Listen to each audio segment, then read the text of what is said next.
Herkese merhabalar, ben Huri. Huri Tek Mutfak'ta kanalıma mutfağıma hoş geldiniz. Çiğ kıymayı una ekleyin, sonuç şaşırtıyor. Çorbalık mantı hazırlıyoruz. Yapımı gerçekten çok kolay. İster buzluğa atın, isterseniz akşam yemeği olarak hazırlayın. Evet, fazlalığını poşetlere doldurarak buzluğa kaldırıyorum. Evet, tarifimiz için 100 gram kıymayı 4 su bardağı unun içine ekleyelim. Bir tane büyük kuru soğanı rendeledim. 1 adet yumurta, 1 tatlı kaşığı tuz, 1 tatlı kaşığı karabiberi ekleyelim. Şöyle çok sert bir hamur olana kadar yoğuralım.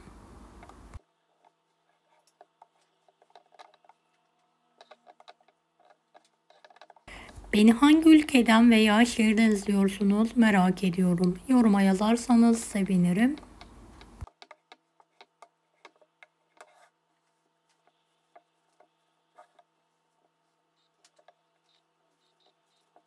Hamur sert olduğu için tezgah üzerine alıyorum ve toparlanana kadar yoğuruyorum.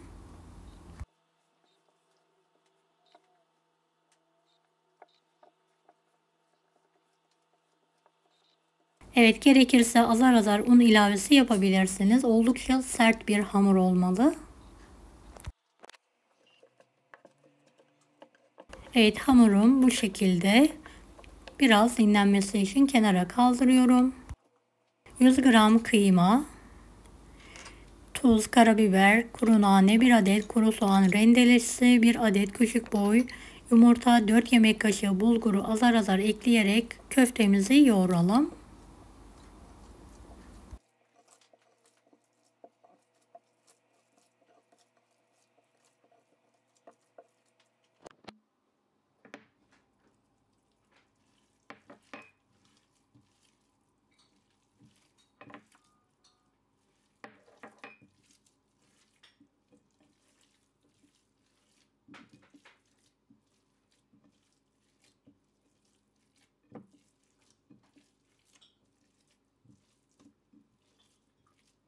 Evet, yoğurduğumuz köfteyi de hamurla birlikte şöyle 5-10 dakika dinlenmesi için bir kenara kaldıralım.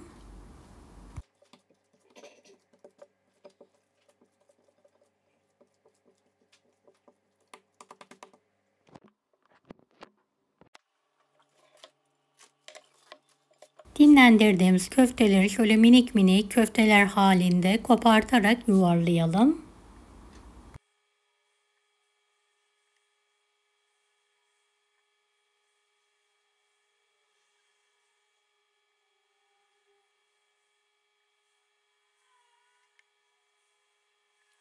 Evet, hepsini yuvarladım. Biraz un serpiyorum ve sallıyorum. Hamuru hazırlayana kadar da buzdolabında dinlendirebilirsiniz.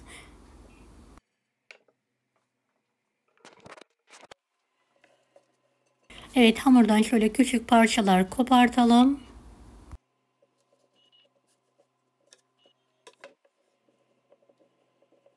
Tezgah üzerinde veya elimizle şöyle ince şeritler haline getirelim. Evet, hamurları una bulayalım.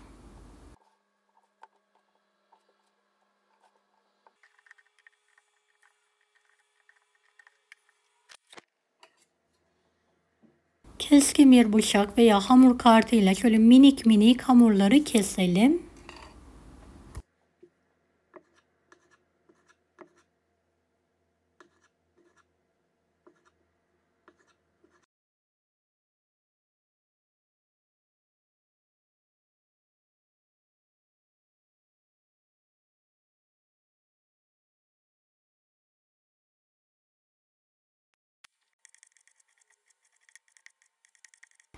Evet, hepsini hızlı bir şekilde keserek hazırlıyorum.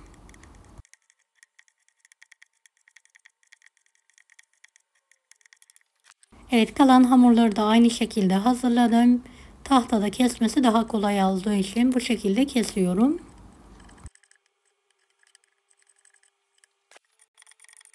Son hamurları da hızlı bir şekilde keserek tepsiye alıyorum.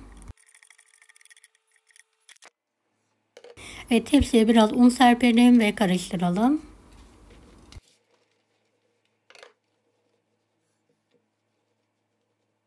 Fırında çok az bir şekilde, fazla kurutmadan hamurumuzu pişirelim.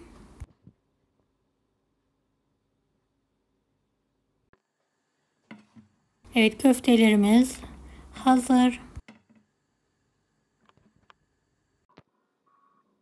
Fırından hemen çıkartıyorum. Evet, elimle şöyle havalandırarak soğutmaya bırakıyorum.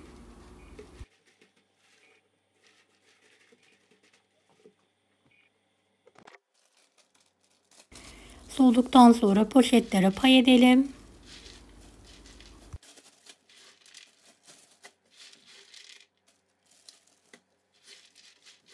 Bir çorbalık veya bir yemeklik olacak şekilde pay edelim. Ağızlarını da bağlayarak hava almayacak şekilde buzluğa kaldıralım. İhtiyaç zamanı buzlu bir şekilde kullanıma hazırlar.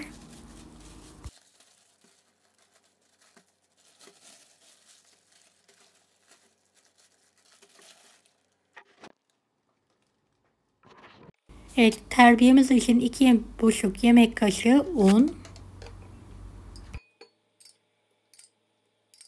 Şöyle 4-5 yemek kaşığı sulu yoğurt. 1 adet tam yumurta. Yeteri kadar su ilavesi yapalım.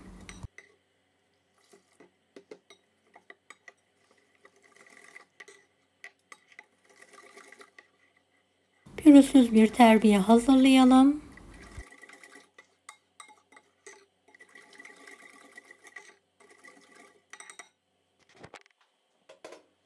Terbiyem hazır.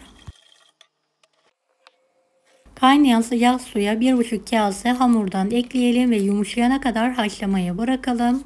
Es suyunuz varsa es suyuyla da haşlayabilirsiniz. Evet, gördüğünüz gibi suyun üzerine çıktılar, yumuşadılar. Suyundan terbiyeyi azar azar ekliyorum. Terbiyeyi tencereye ekleyelim.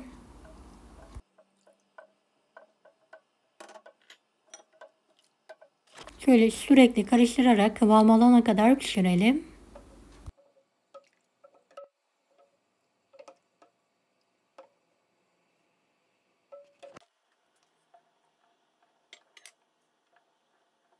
Evet, gördüğünüz gibi kaynamaya başladı fokur fokur. Köfteleri suyun içine atalım.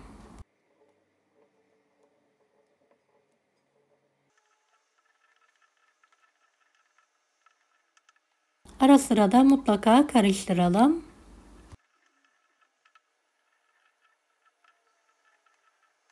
Evet, ben artan kıyma ile köfte hazırladım. Dilerseniz şöyle küçük küçük parça etle de bu çorbayı hazırlayabilirsiniz.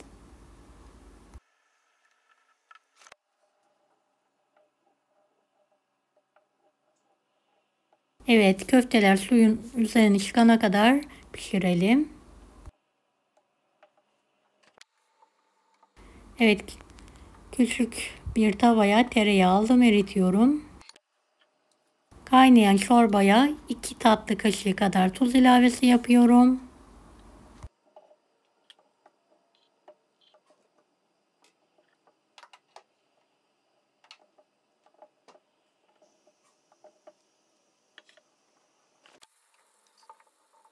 Üzerine kuru nane ekliyorum. Erittiğim tereyağı da üzerine gezdiriyorum.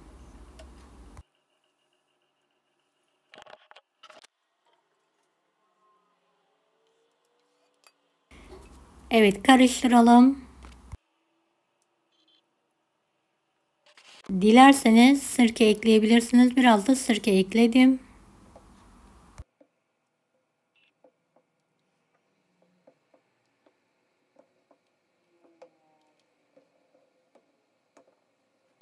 Evet, çorbamız yemeğe hazır. Deneyecek olan herkese şimdiden kolaylıklar dilerim. Kanalıma ücretsiz abone olmayı unutmayın. Allah'a emanet olun. Hoşça kalın. Daha farklı tarifler için bunları da izlemeyi unutmayınız.